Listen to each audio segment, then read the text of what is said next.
met 15 minutes ago. I think we said that this person had about 7 votes. Was that right? Oh no, it was this person. Yeah. 7 votes for this person, a few, maybe 4 for this one, no, 0 for youngest. And there was 8 votes for this one? Is that where we are? Okay. Now I'll show you the next one. And this goes, so that's 1975. This is, the next year is 2012. What did I do with this? I don't know what I do. Here we go. Okay. There you go. Wow. Ages 52 to 62. So now who is the oldest, youngest, whatever? Let's begin with the youngest. Who's the youngest? The one that had 8 votes looks youngest. The one on the right. The one on the right? Middle left. Middle left. What? Middle left. All right, how many votes do we get for this person? The youngest? The youngest, she's got to be 52. I would 3, 4, 3, 3. No, I think the next one. All right, the next one. We have 1, 2, 3, 4, 5, 6, 7, 8, something like that. All right, this one, no votes. This one, 1. Okay. The answer is, drum roll. She's the youngest. Second, number 2. No, was she on the end in the first one? No, they're in the same order. Same order. Last time she got 7 votes. This time she got the most votes. This person is, this person's age, if you could see her, she has a lot of, she must have spent a lot of time outdoors. She really has a lot of creases in her face. And she just looks older. And of course, this poor lady, she just looks like she has had an illness or something. And they all sort of, are around her, very supportive. So you wonder what's happened to her. I don't know. But what I'm saying is that numbers are very funny. You can't really figure that out yourself sometimes. Numbers are not really enough to tell you about a person. And that's really important, so that in our society, which is so number conscious, chronologically in terms of age, it's actually very unhelpful often, just to say, this is, because we put in so much of an understanding that because of this number, because you're 50 or whatever, that's it. That's the only thing we need to know about you. And actually, that's hardly anything. It hardly even begins to say who you are, what you can do or what you can't do. And I think that's important, especially as we age. If you're successful, you age, that you may be thinking about not being able to. I have students all the time come into, they come into social work and they say, I can't think anymore. I'm 30, I'm 40, I'm 50. And I mean, I'm still thinking, and I'm over 30, 40, 50. So, it doesn't make any sense, really. It's not helpful. You can limit yourself, and you can limit your clients quite a bit by doing that. Okay, boomerang generation in 2012. Boomerang children and the family dynamics. This is the percentage of those saying living with parents at this stage of life has been bad, 25%, no difference, 48%, and good, 24%. So most boomerang children just think it hasn't made a difference or it's not bad. That might be surprising because in our society, we have lots of feelings about returning home. That it's, you shouldn't return home. Once you get out of there, never come back, kind of thing. But when they do a study, and it could be too that the study was done in 2012, where we're still feeling the results and the effects of this recession. This was in the New York Times. This is a very popular article. And what do you see in this article? What is this girl doing? First of all, how old do you think she is? How old? 25. 25, I hear. 17. 17, I hear. What? 26, I hear. 15, I hear. This is interesting. You see how it's all over the place. All right. This is somebody who is in her late 20s. She's had 3 or 4 or 5 little tempo jobs that have never gotten anywhere. She's returned home to live with her mother, and she's doing some yard work, you know, because she's part of the household, and she's having a Coke and a cigarette and a break. That's what she's doing.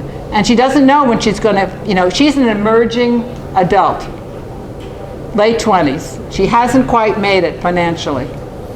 And she's, you know, what's she going to do? She doesn't know.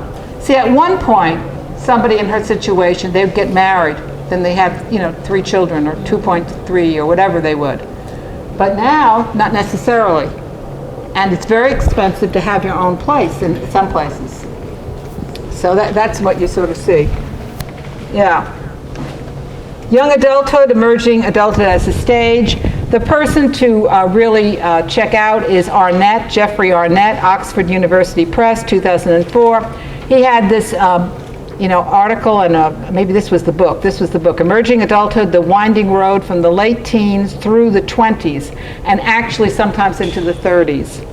It's from the end of adolescence into being responsible as an adult, and it does seem that we really think that to be responsible as an adult, you have to be financially responsible, even if you're not married. At one point it was you had to be married, but now at least financially you have to be responsible. And some people want to say this is a recent life stage, and it's in response to social and cultural changes. So you might not have thought that we'd ever talk about this. What are we talking about? Emerging adults, adolescents, young adults. But this is all part of the story. You cannot talk about one age group without talking about another age group. It's a whole package here. And that's why, a plug again for gerontology, it's so interesting. Because you learn about yourself and you learn about others. So it's an age, according to Arnett, it's an age of identity, exploration, instability, self-focus, feeling in between. But, you know, it's okay. Arnett really is very defensive, you know, or defending. He defends these people, that it's okay you don't know what you're going to do. I never heard of Katie Armiger, 2010, maybe you have, sort of a country western kind of story, her singing. But anyway, she says, no, this ain't goodbye.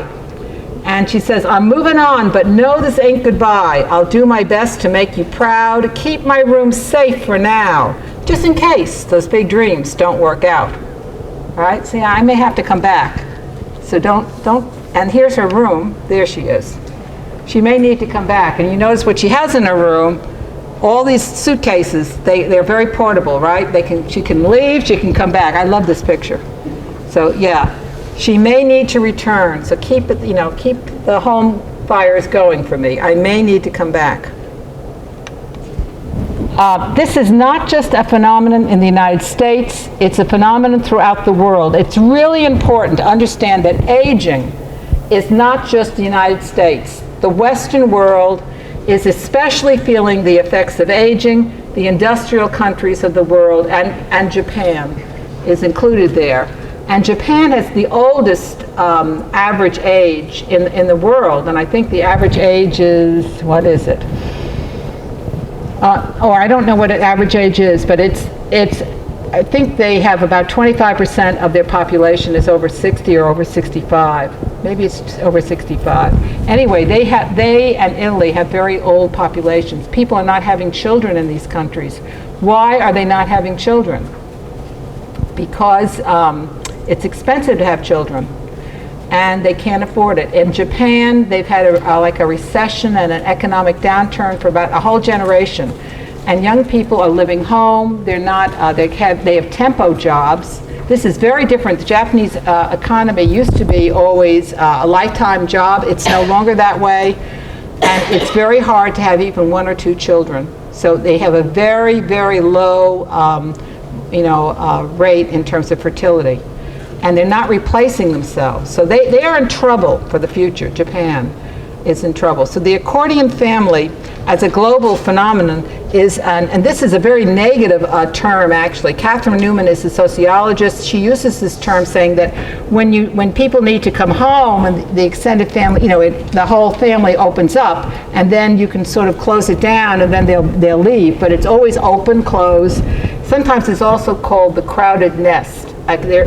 there's too much that's asked of the family for this. So she doesn't think this is really a good thing to have an accordion family. In terms of the economy, it's a new economic reality, not just for the United States, but for the world. There are lots of economic shifts in terms of the transition to adulthood. And you see in America, they had that movie, A Failure to Launch. Did anyone see the movie, Failure to Launch, with what's his name? Matthew McConaughey, and who else is in it? Sarah Jessica Parker. You take a running lead. Sarah Jessica Parker. And of course there she's supposed to help train this guy who's 35 years old. I don't think he's even left home, but he loves it at home because everything is done for him. His mommy is able to do his wash, make his meals, keep out of his way, and he has no problem. And of course her job, she has a special job to get him out of the house, and she's being paid for that. Of course they naturally fall in love with one another, and then he has to get out of the house, etc., etc. But A Failure to Launch is very much in people's minds when people certainly get over 20, in their 20s, into their 30s. And it may be also an understanding of boomeranging back home. So there is just a real growth here, growth area in terms of emerging adulthood, or not quite being able, lots of movies and TV shows, not quite able to try to, really be taking those responsibilities of an adult. We're not quite ready for that. The advanced industrial societies, yeah, I love this. Mamoni in Italy, that's what they call those who boomerang back, or mama's boys, but actually it's in the term of a little bit endearment.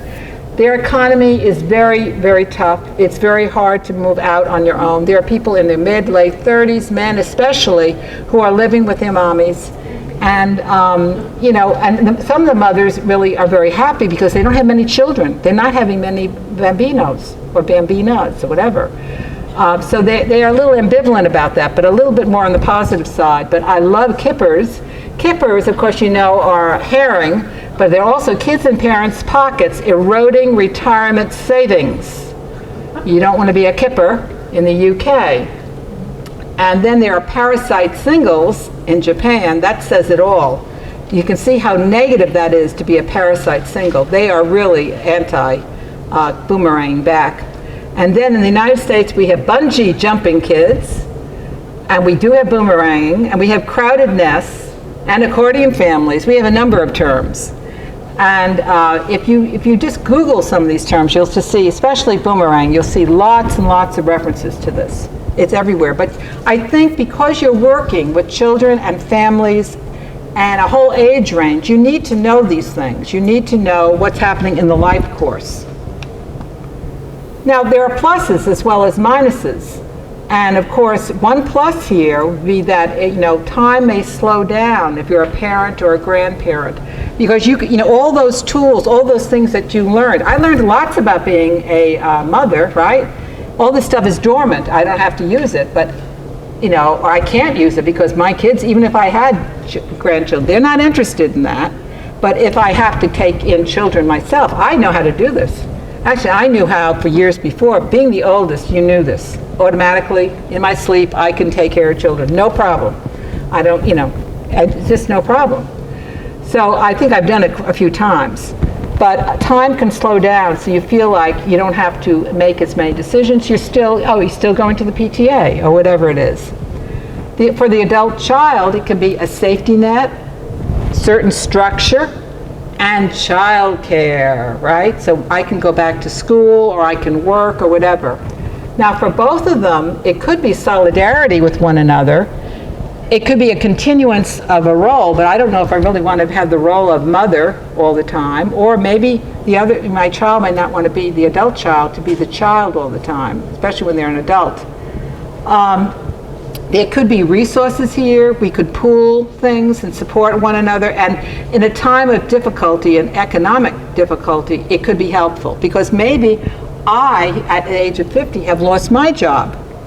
So maybe I need help from, and maybe my younger, my daughter has a job, but she can barely make it. Maybe together we can make it. So see, there are a lot of different scenarios. It's not necessarily a bad thing, but it does speak to how difficult our time is right now. It is not an easy time in many ways.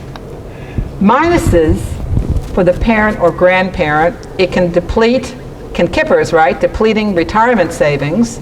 You may feel tied down, and I've heard grandmothers saying, I mean, at this point in my life, I did not think I had to take care of a young child. You're part of the sandwich generation and really feel squeezed between each of the other generations and feel like you have too much responsibility if you're that grandparent or parent. And if the adult child, it may be lots of role constraints. It's hard to have to feel like you have to report to your mother. Like when my daughter was in high school, we had a security alarm.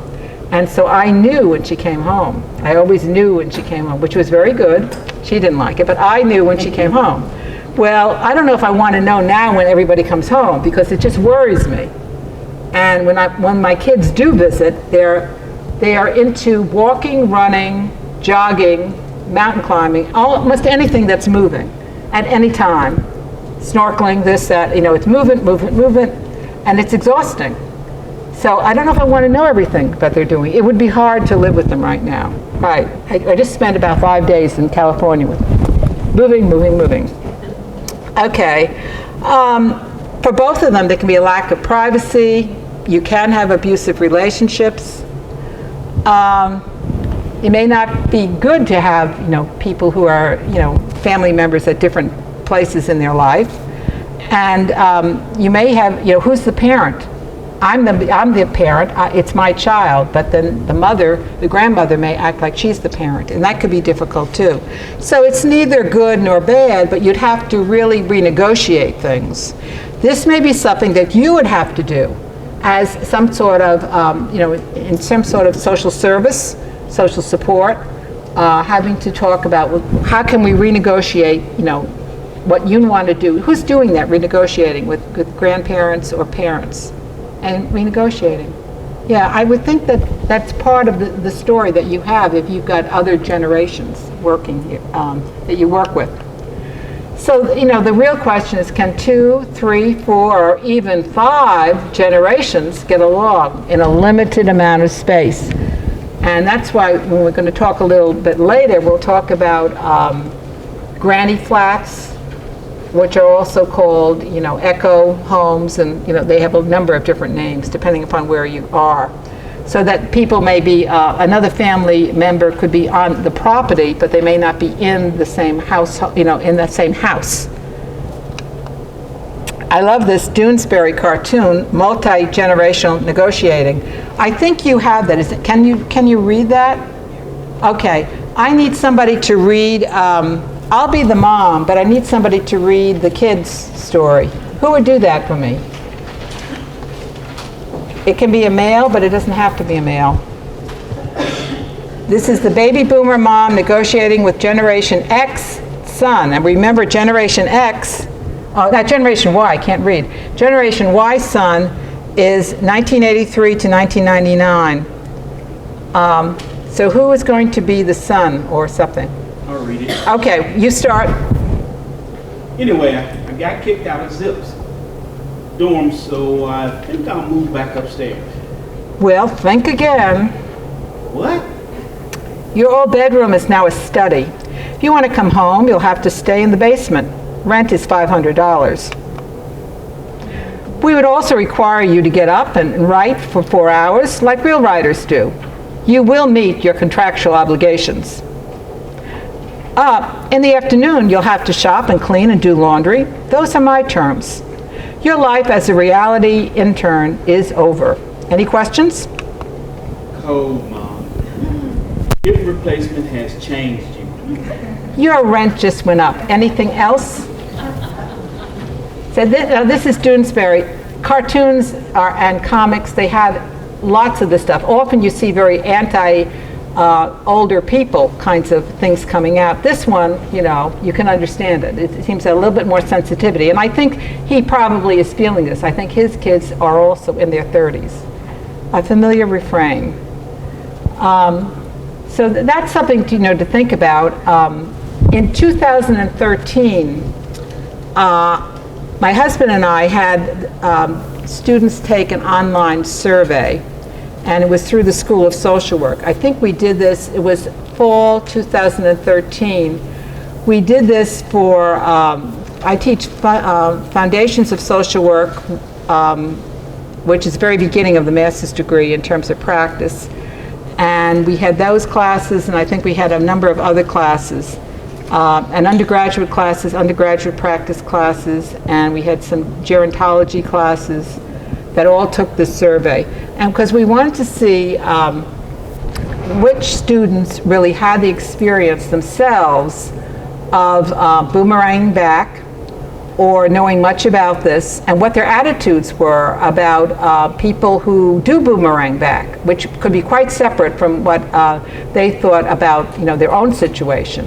Because interestingly, you can think that it's terrible for others to do something, but you may not feel that it's terrible for you, or vice versa. It's good for you, but not good for them, or whatever. I don't know.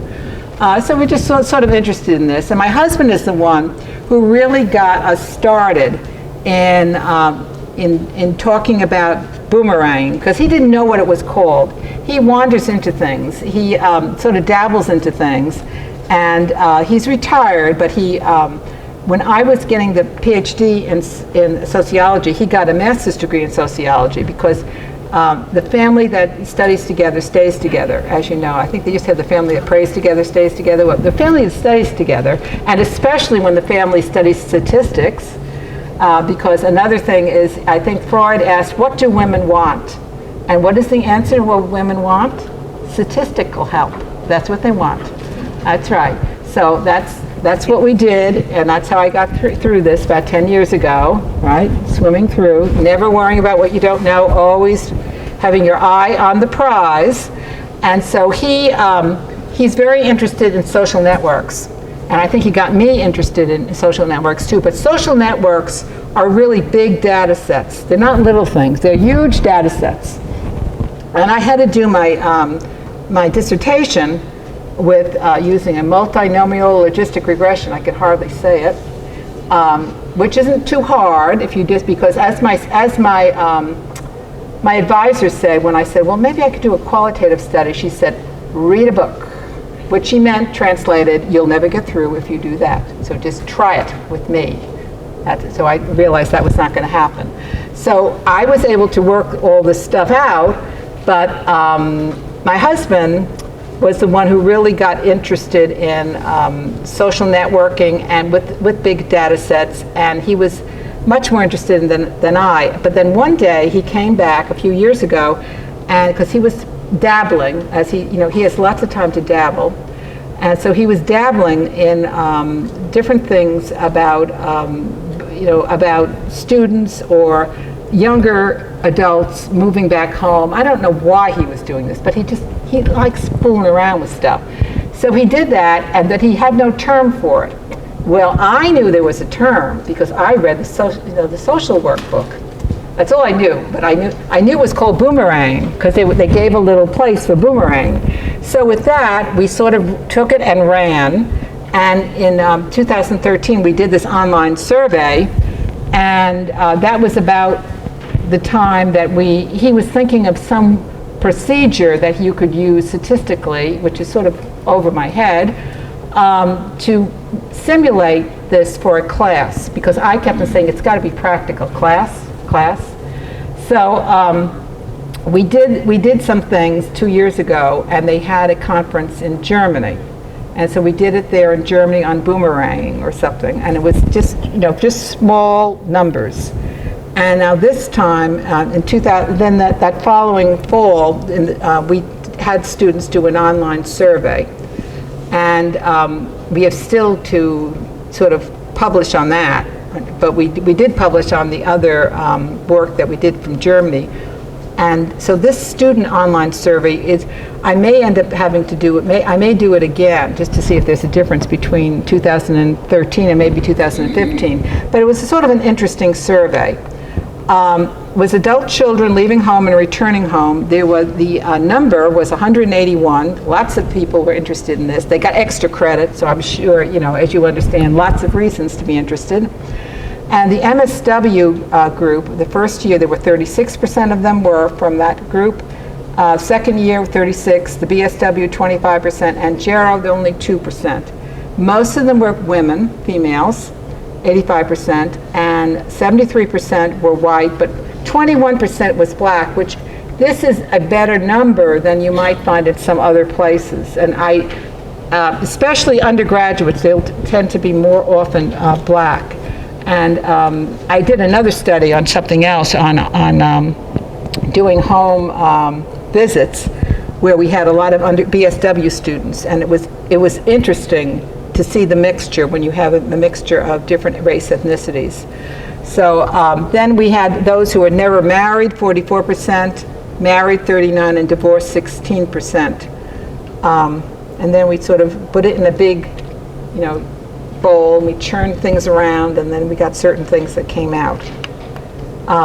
We found out that leaving is stressful for the majority, returning is stressful for even more, 81%, and it's also difficult to leave home and not return, more than half of them said. And but they also said that, more than half of them said that you really need to assess boomerang. It could be the presenting problem. You really need to look at that. I mean, why are they coming home? They shouldn't come home. And there was a lot of that. And they also felt that you should, by 80%, leaving home, everyone should leave home by 24. What's wrong with you if you don't leave home by 24? Now this is what?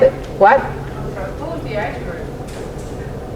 Their age group, that was interesting too. I don't know if I have the age group here, but in the BSW will tend to be older. So you'll have people in their 20s, but you'll also have people in their 30s, 40s, 50s, even 60s. The MSW, you have some people in their 20s. But you do have more, I think, even in their 30s and 40s. If you took those together, you'll end up seeing people, probably the average age is it's a little bit higher. So I mean, that would be something to also look at. Those who are just 21 or 22, they probably would have a very different viewpoint on things. So that would be the first thing to wonder about. That's a good point. How many returned themselves?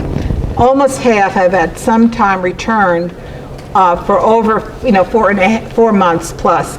And we took the time 4 months plus because that meant they didn't just return for summer from college or something. I mean, it was a substantial amount of time. And then you can see that the age where they were most likely to return was 18 to 21 and 22 to 25. And I would expect that. Why would that be expected, especially 18 to 21? Why would you expect that you'd have a lot returning? After graduation and then moving on to college, either college not working out after the first year or graduating college. Yes, that's a good point. Either they didn't make it with college, then they had to switch things, or they made it, but then they majored in art and they can't find a job. And we can, it's somewhat predictable, but it's very sad. I majored in history. The only thing you can do with history is teach social studies. I can tell you, because I was once a social studies teacher for a few brief months until I decided I didn't like spitballs. It was just not what I was going to do the rest of my life. But there aren't many choices if it's a liberal arts background at times. That's why people come back to get a license, or they go in social work. You can get an undergraduate license as well as a graduate license, or you go on for another license profession as nursing or something else. So, but some of them though did come back at older ages, and so too that they themselves had to be older here. But I think 18 to 21 and even 18 to 25, that's the bulk of them. And 18 to 21 to come back is, to me, not surprising. I think it's hard to just say bye and just to be able to make it. And even 22 to 25. But that's not necessarily the way they looked at things. Why did they return? They returned especially, education was 40%, but the biggest one was financial needs, 70%. Now, they also had divorce, separation, that was almost 30%. And they had illness in self or the family, that was about 12%. And unemployment, that was an issue for maybe, I get a little confused here, 20-something%, a little over 20. And then child care needs, that too was almost 10%. So there was a real variety of why they returned.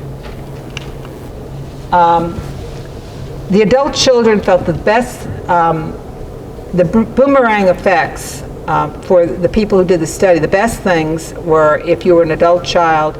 Financially, it was almost half felt that was important. It was important to maybe have that love of the family member, but the worst thing was dependency, a quarter, and there was less privacy. But what you can say is that you'd think that the worst things would even be higher, you know, even be more, that it was a terrible thing. Student opinions, now this is where I think it's quite interesting. The students left home at the average of almost 20 years. They were a little under 20 years when they left home. These students, who took 181 students, they took the survey. But they thought that the average age to leave home was higher than the age they actually left. They thought the average age was almost 21 and a half, and the normal age was 22 and a half. So they left home much earlier than they thought, you know, was average or normal. And they also felt that the average age for financial responsibility was much older than when they left too. So you sort of wonder what happened to these people. They left quite early, and yet they felt that, you know, that wasn't necessarily an easy thing to do at some level.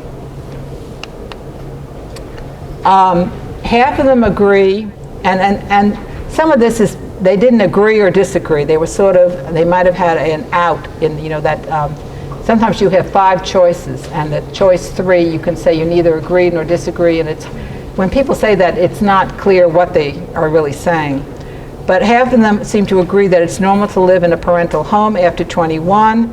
About half felt it was normal to return after leaving, and almost half had done it. But 62% said after boomeranging, you need to get out as soon as you're able. So there's sort of, you know, a difference here from what they say and what they really believe. And then some of them are sort of on the fence with that. So is there a boomerang trend? If you look at the green area there, that is the 20%, let me see, there was, if the 20% who report at least one parent boomeranged after age 21 is correct, then the boomeranging at ages 22 to 25 for students has doubled from about 10% for their parents to 23% for them. So the green is about 10 or 11%, but then for them, they've doubled. You know, their parents, about 10% of their parents did it, but they have over 23% of them have done it. So there, you know, is there a boomerang trend in time? They seem to be mirroring, in some ways, the bigger trend in society. There is a trend in society to do this. Implications for social work students. Well, like the rest of the population, students are boomeranging more frequently. There are financial reasons to return home, and leaving home earlier than normal, you know, the perceived, it's perceived adult age or perceived average age. These students did that. They left home earlier than, you know, what they perceived people ought to be doing or, you know, would be helpful or whatever. And they really were interested in learning more. So what I would say is that this probably should be integrated into teaching HIPSE, you know, human development in the social environment, which is more of a psychosocial class, and or the practice foundations classes, you know, to talk about what does it mean at these different life stages. Often it's just sort of ignored. Have any of you even talked about boomeranging or emerging lifestyles or anything like that when you were in school? Yeah. Yes. And I wanted to also just kind of add, one time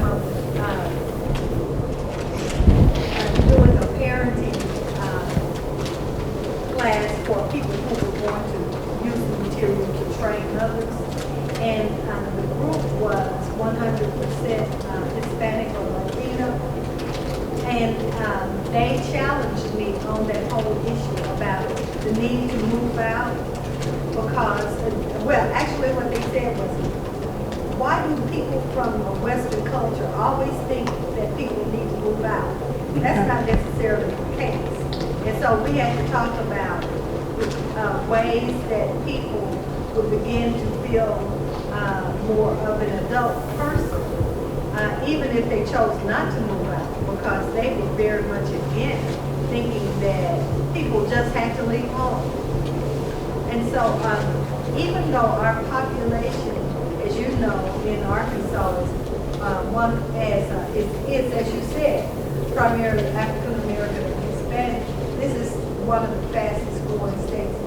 African American and Caucasian, this is one of the fastest growing states for the Hispanic or the Latino population. So we need to also consider how that information may or may not reflect some of the values until they become more acculturated in the Western society. Right, and actually they may, some groups may decide that they don't want to do that. Absolutely. But it does seem that the longer people stay here in this country, they're more individualistic.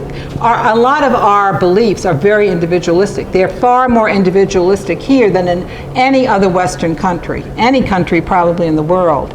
If you go even to Canada, there is less of an understanding of individualism than there is here.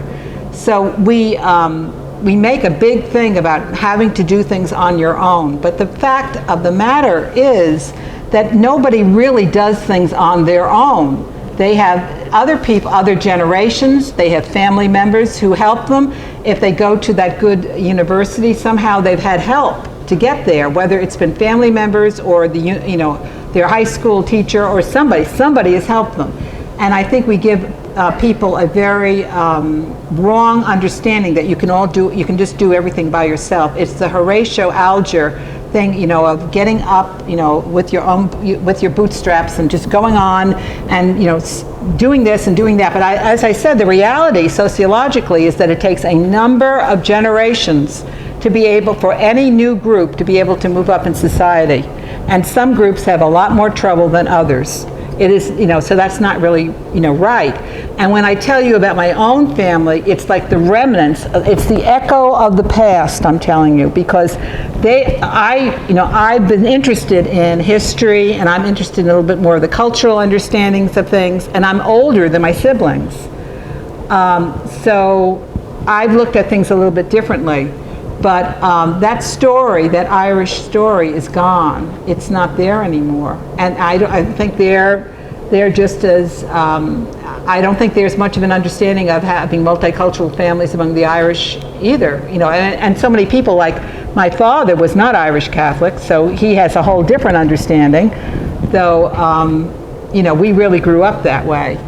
And so when you have all kinds of different, the blending of different ethnic backgrounds, but never forget ethnic backgrounds. I know when I met my husband comes from Iowa, and so I said, well, what kind of backgrounds are there? And he said, he didn't know that there were any. And of course, everyone there is they're Irish or they're German or they're Scandinavian. I can tell you that now, having lived about 6 years in Des Moines.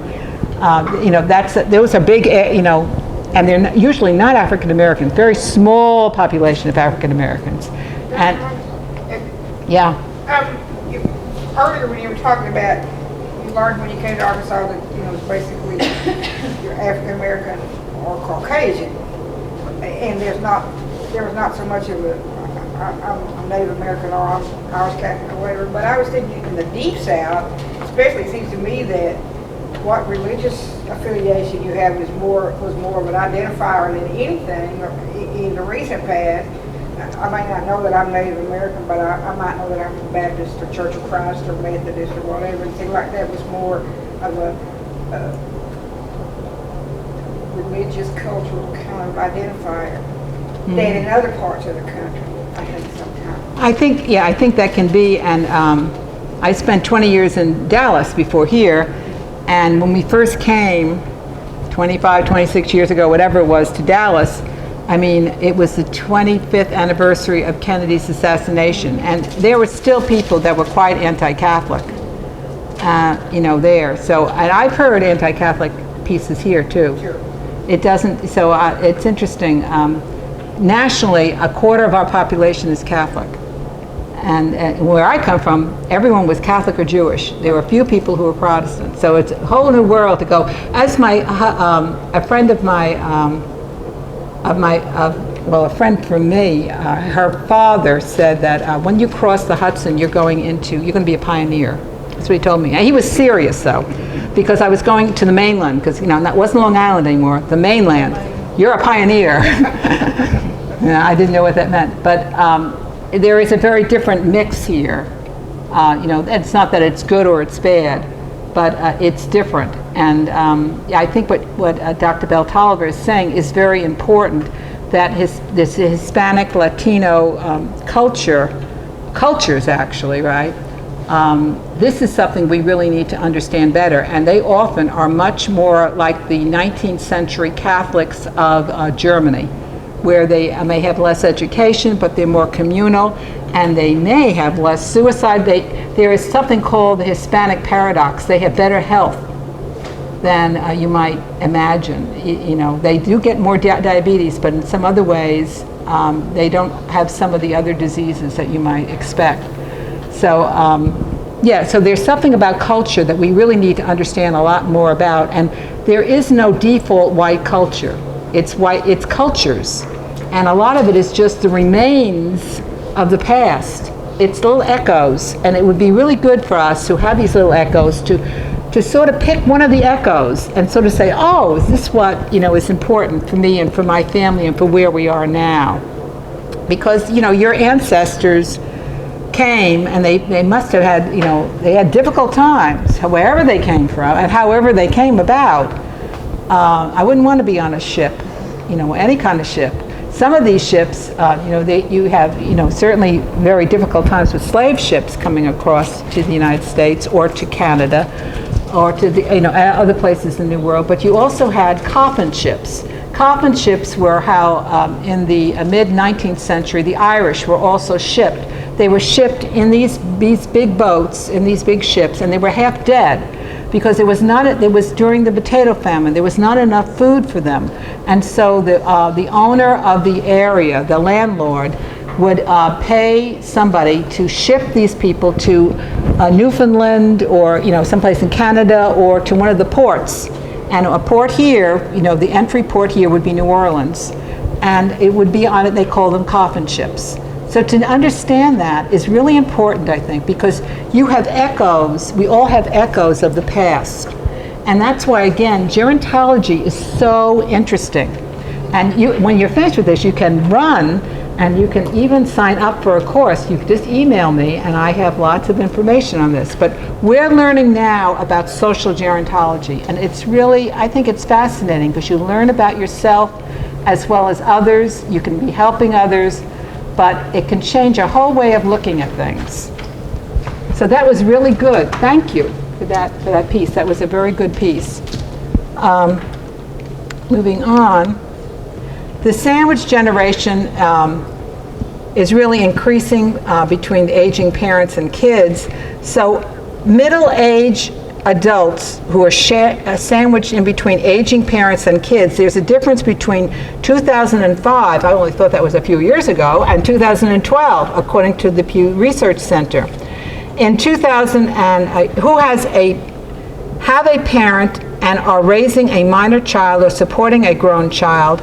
In 2012, or I think we should begin in 2005, that was 45%. And in 2012, it was 47%, so that went up.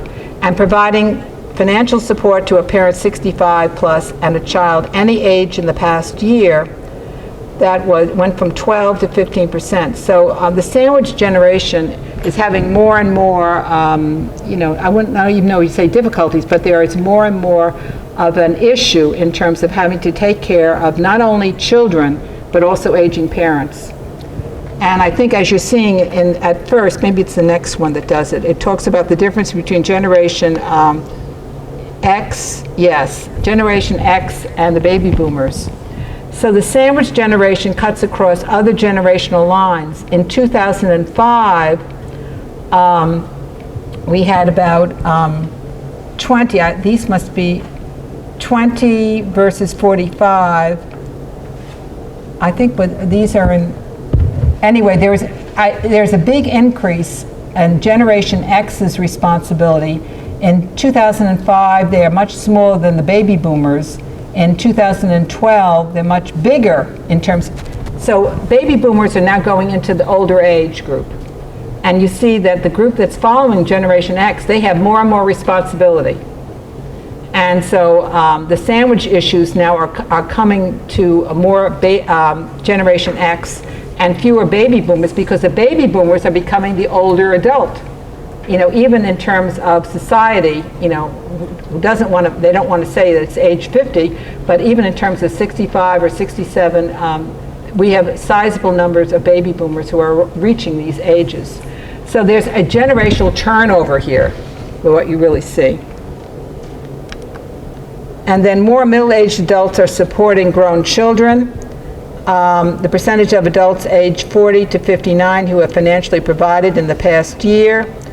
Primary support in 2012, 27%, and 2005 was only 20%. But if you look at both of these, it's really increasing in the more recent time, 2012. And for somebody who's over 65 plus, middle-aged adults are going from 2005 of 19% to 2012, 21%. So we just can expect as this baby boomer group, cohort, keeps on reaching into and through older age, you're going to see more and more people having to be considered providers, caregivers, and there is a need for a lot more social support. And so all the effort we make to talk about being individuals and individualism doesn't really help too much. The other issue that you have to think about is that older men, especially older white men, have the highest suicide rate of any group. And I don't know if you know that, but that is very important, significant. It's not younger, people that are, teenagers or even middle-aged people, but it's older white men. And so we were talking about ethnicity, race here, and you're talking about age. That is really very important, and it really can, I try to really emphasize that to really understand a little bit more about that. Multi-generational family living in nearby households. I always like this. I get the granny bit, but the shoe doesn't comply, because there are so many, that would be a cute house to have, right? That would be very cute. And we're going to see a number of these choices of housing now that are going to come up. Some of them are from the United States, some of them are from Australia, which seems to be really into this. Granny flats seem to be a very big thing to talk about in Australia especially. And they can be detached or attached to other dwellings. They can accompany or help a variety of people, or aging parents or young adults or nannies or whatever. And they can be permanent, or they can be temporary. You can have a house, a tiny slab house built in your backyard, if the zoning laws agree, very quickly. And it could, at the end of the need, it could just be all taken up. So they can be very transportable and changing with the changing times. They can be rental units. And so some people are trying to make money out of granny flats, especially in Australia. And I'll show you that too. The pluses, of course, are their safety. They will share maintenance for taking care of upkeep of a house, and maybe you'll even get child care. But you have some privacy. I don't even have that down, but you have some privacy because you have your own unit here. And I know there is one professor, I think, in our department that doesn't have a granny flat, but has a little house that is sort of like a big studio, and it's been winterized and has plumbing and it has everything, and kitchen, everything. Well, that would be an ideal kind of granny flat, which really you could see that. I'm going to be selling this later on, right? Here's one thing you might want, right? Granny flat, and they have this. It looks pretty cute. 600 by 332 feet. It's also called in-law suite, mother-in-law suite. I mean, there are all kinds of names for these things. Now, you're not going to. They have, I think, it was the Arkansas paper, Arkansas Gazette. I think they might have had little houses. Some people have tiny, tiny houses. Netflix had a little film on little houses where that's about the size of the house. It might even be smaller, and you have to get everything in this tiny little space. And it really is pretty much for one person more than anything. Here, if I was going to go out and I was going to sell something to you, I'd show you. Well, see, here's the house. When I make this bigger, it also makes it a little bit out of focus, so I didn't dare make it any bigger. But here's one thing. The weather box, I can't see it, easy lap panel, okay, and then they have a living room, you have a little porch, we have bedroom 1, bedroom 2, we have a bath, and we have a kitchen, right? So you're ready for this. This could be your house. Jump on the granny train, that's what they have. In that, you can't see it, but it says jump on the granny train for dual income profits. So see, after your mother, mother-in-law, father, father-in-law, nanny, whoever, is finished with it, then you can sell it, or rent out, that granny flat, and it says hidden profits right in your own backyard. So I know you're ready to do this, right? Oh my, okay. They're also, in the United States, they seem to be called more eco senior housing or eco housing. And maybe it's temporary, as I said, manufactured home. You might have just a little studio or a bedroom, and they're really very small. And so whether or not you can call having a multi-generational family, by just sharing the property, maybe you can. Maybe that's another way of looking at things. I think a big issue is the zoning. Has anyone know anything about a granny flat or any of these mother-in-law flats? Yes? We've had a tremendous challenge in finding a place that would accept a granny flat. So almost all zoning in all major cities is against multiple family housing. Well, so that too, I think in Los Angeles they are having this trouble too. But I would think that at some point things will have to change, because it's, and also if your property is very small, I think it will be more difficult. Did you have a pretty big property? We looked at a lot of different kinds of property. We finally ended up with 2 acres. Oh my gosh, okay. And you could do it there.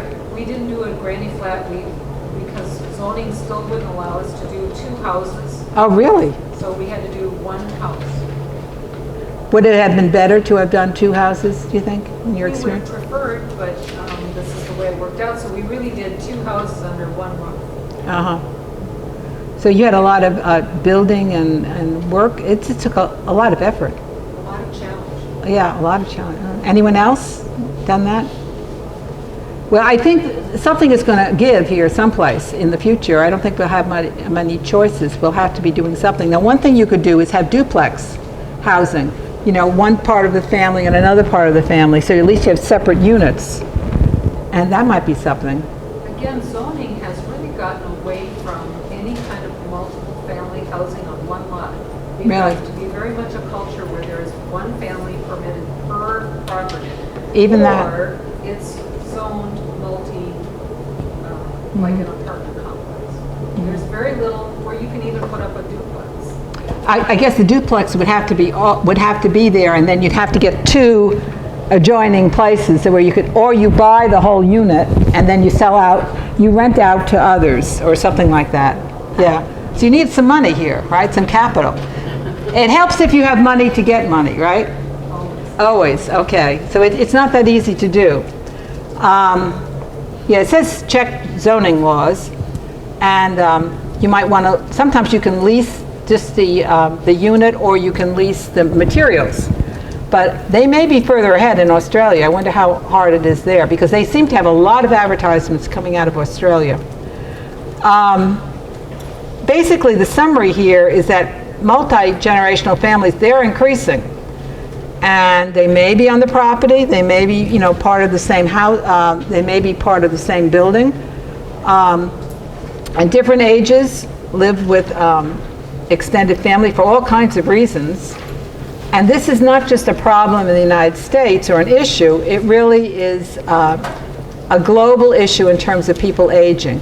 And I said before that people are aging throughout the world, certainly throughout the industrial society, but people are aging even in countries where you might not expect it. You know, even in Africa, where they seem to have a lot of problems at times, you know, in different cultural issues, and they have warfare. If left unchecked, and if you didn't have people killing one another off, everybody is aging. People are worldwide living longer. And you can see some of the differences in a less industrial or a more younger society, like Brazil. They're aging tremendously because, you know, just in general, people are doing better and people are living longer. So this is a worldwide issue. Now, I think a generation or two before, people were making a big thing about too many people on the planet, et cetera, et cetera. People do seem to have fewer children throughout the world than they had. And there are other checks, obviously, as famine and as especially warfare.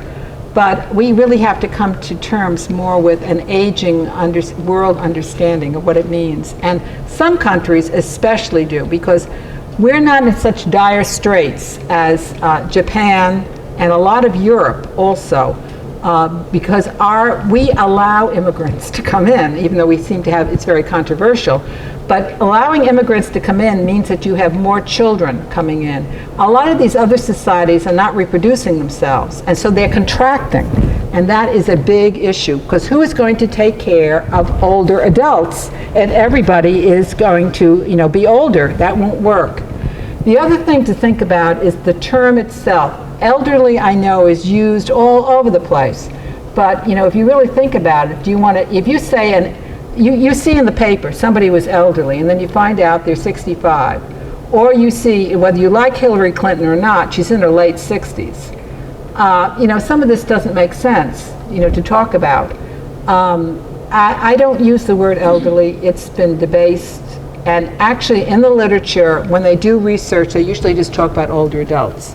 You can mess that up too, and it's not clear what that means, but I'm saying it's 50 plus to make everyone go, you know, and then when they get over that shock, then we can sort of talk about other things. But it's sort of a vast wasteland here. We've got to do a lot more research, and we have to do a lot more emphasis on trying to understand what this last third of the life course might mean. Because it could be very interesting, or it can be really very terrible. It sort of depends upon how we want to view it. Is your cup half empty or is it half full? And we can really, especially some of the things we can talk about emergencies with Medicare, emergencies with Social Security. I mean, we have the ability, you know, if we could get through World War II and we could get through all the other things, the Depression, the Great Depression, we certainly can get through things that are happening here as challenges, but not if we sort of fight with one another. And I don't know about that. But so many issues that we're faced deal with aging. And that would be really an interesting area again to learn more about. So there are global economic reasons for pooling resources, knowing that we have a limited amount of resources. That's not all terrible. And pluses and minuses, because living together can be very positive. Ethnic groups, they may be the norm of the future. It's all possible for that. So that's what I have to say, but I'm wondering if any of you have any comments or thoughts on this. Yes, you can't see that. It's I'm such a good thing there. RV Otters, like an RV. Otters, like the animal. At ualr.edu. Any thoughts? Catch that thought. Grab it. No. We have done it. Is that right? No exam. Okay, good for you guys. Good for you. Okay. We need our code.